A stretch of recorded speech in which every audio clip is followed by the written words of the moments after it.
Hello friends, मेरा नाम है दिव्यांश और आप देख रहे हैं नॉलेज लेसन्स यूट्यूब चैनल।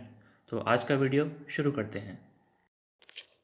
क्या आपने रोज़ेटा स्टोन का नाम सुना है? ये आज तक की ह्यूमन हिस्ट्री के सबसे अनमोल आर्टिफैक्ट्स में से एक है।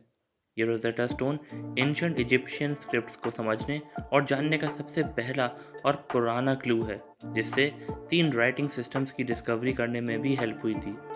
ये स्टोन इतना ज़्यादा पुराना है जितनी पुरानी हमारी मॉडर्न सिविलाइजेशन है।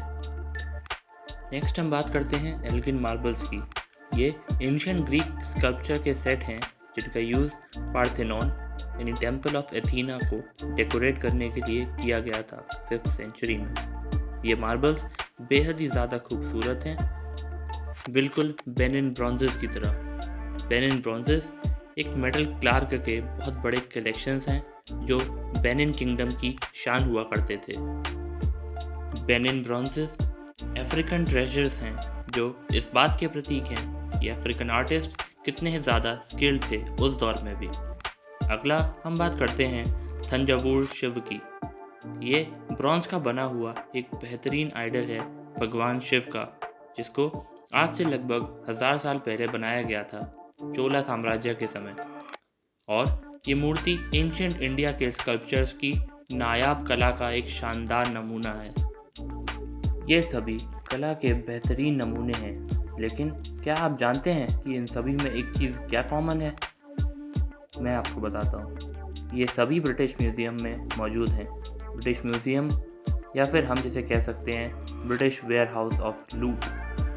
ये सभी आर्टिफैक्ट्स या तो चोरी किए गए थे, ताकत के दम पर जीते गए थे, या फिर अनफेयर तरह से भी लिए गए थे। और आज ये सभी कॉलोनियलिज्म के उस क्रूअल समय की गवाही देते हैं इन वेस्टर्न म्यूजियम्स में।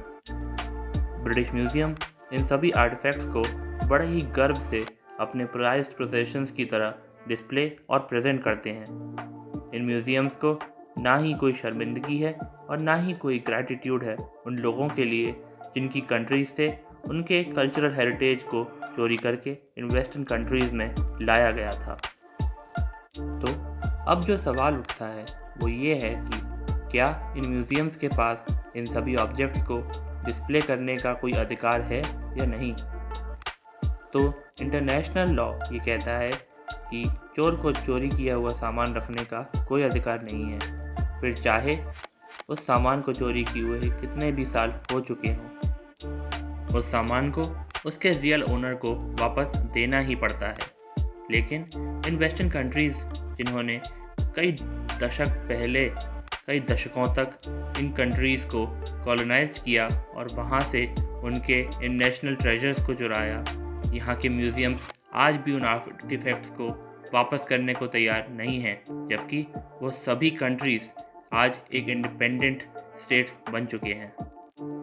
आर्कियोलॉजिकल इंस्टीट्यूट ऑफ अमेरिका के अकॉर्डिंग 85 से 90% आर्टिफैक्ट्स का इन म्यूज़ियम्स के पास ना तो कोई डॉक्यूमेंटेड प्रूफ है, यानी उनके पास इनकी ओनरशिप का कोई भी रिकॉर्ड नहीं है, और ना ही उनके ओरिजिन का कोई रिकॉर्ड है जिनके थ्रू इन म्यूज़ियम्स के पास इन आर्टिफैक्ट्स को रखने का अधिकार हो सकता था।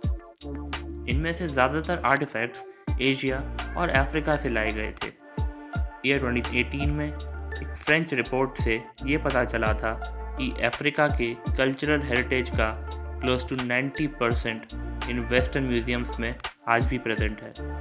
अकेले फ्रांस के पास 90,000 से ज़्यादा ऐसे ऑब्जेक्ट्स मौजूद हैं जिन्हें चोरी करके लाया गया था उन 8 अफ्रीकन कॉलोनीज से जिन पर फ्रांस ने पहले रूल किया था। Last month French president Emmanuel Macron ने इन गलतियों को सुधारने की तरफ एक कोशिश शुरू की है, जिसके थ्रू उन्होंने 26 स्टोलन आर्टिफैक्ट्स को म्यूजियम्स से लेकर उनके ओरिजिन कंट्रीज़ को वापस किया है, जिन्हें किंगडम ऑफ बेनिन से चोरी करके फ्रांस लाया गया था। इन वापस किए गए ऑब्जेक्ट्स में पैलेशियल डोर्स, थ्रोन्स और भी आइटम्स शामिल हैं। फ्रांस के इस कदम का असर पूरे यूरोप और अमेरिका तक हुआ है, और अब एक डिबेट शुरू हुई है कि दुनिया भर से लूटे हुए इन आर्टिफैक्ट्स को उनकी कंट्री ऑफ ओरिजिन को वापस दे देना चाहिए। लेकिन इसमें चिंता और गुस्से की बात यह है कि अभी भी कुछ बहुत बड़े म्यूजियम्स जैसे Getty centre Los Angeles, lower museum Paris और हम्बोल्ट फोरम बर्लिन इस मुद्दे पर बिल्कुल ही इनोसेंट और अनजान बनकर बैठे हुए हैं और अपने जस्टिफिकेशन में ये बोल रहे हैं कि वो ये सभी ऑब्जेक्ट्स पूरी दुनिया के लिए इजीली एक्सेसिबल रखने के लिए अपने पास डिस्प्ले कर रहे हैं। और लिटरली ये रीज़न इतना इलॉजिकल है क्योंकि आप खुद सोचिए कि अफ्रीका और एशिया के कितने लोग यूके और यूरोप जाना अफोर्ड कर सकते हैं इन ऑब्जेक्ट्स को और अपने हेरिटेज कल्चर को देखने के लिए।